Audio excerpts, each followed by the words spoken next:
Hi everyone, happy holidays. I just wanted to come here to talk to you a bit. This time of the year is a time for us to gather with our loved ones, to be kind of happy, even though we sometimes miss some people in our lives because they are no longer with us or they are very far away from us and we are not able to share these beautiful moments with them.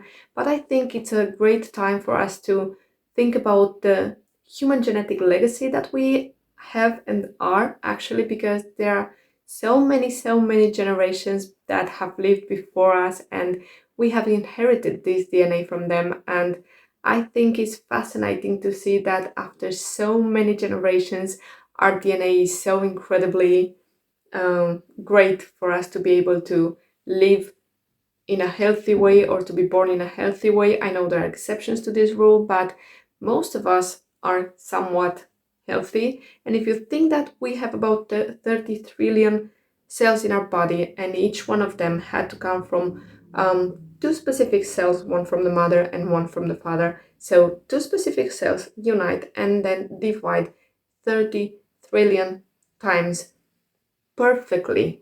I mean, like perfectly. You know what it's like to do a repetitive task 30 trillion times. No one does this.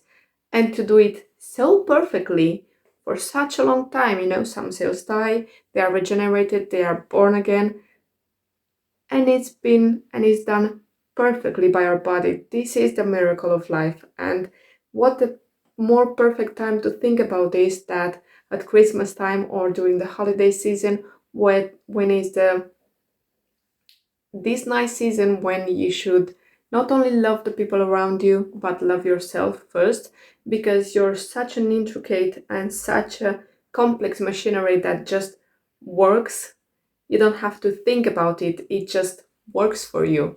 This is the miracle of life. And I'm not only thinking about the religious kind of miracle of life. I'm just talking about, I don't care the religion that you're of, I just care about the miracle of life.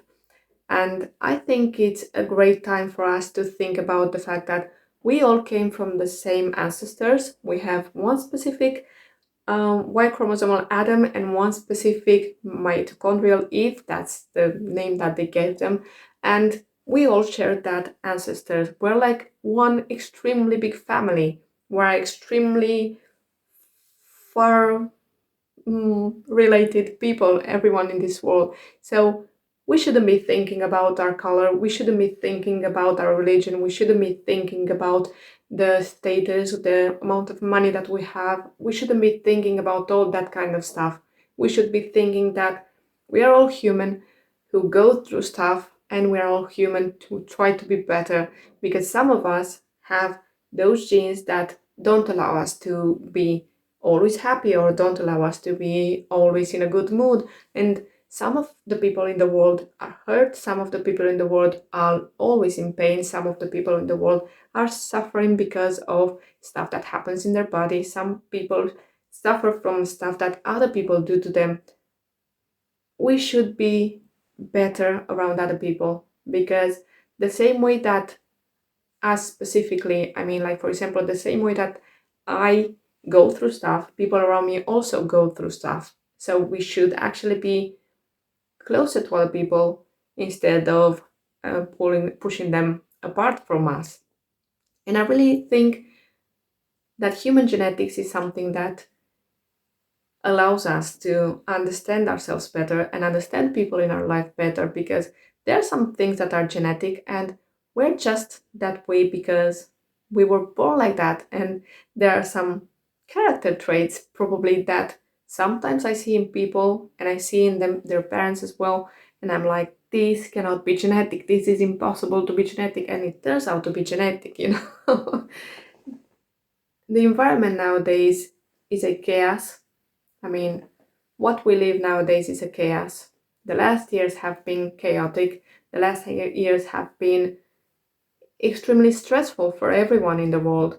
This affects us negatively, but at the same time, there are specific parts of our DNA that make us act in a specific way. Some of the people in the world are more optimistic, and some of the people in the world are less optimistic.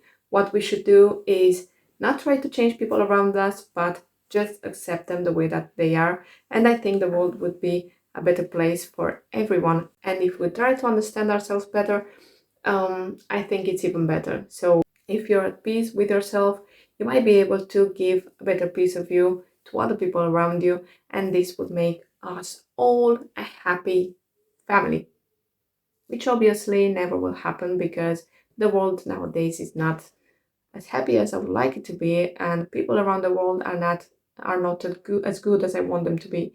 But one can just wish. It's kind of a wishful thinking to think that people in the world might become better just because they know themselves better. But it's a good place to start.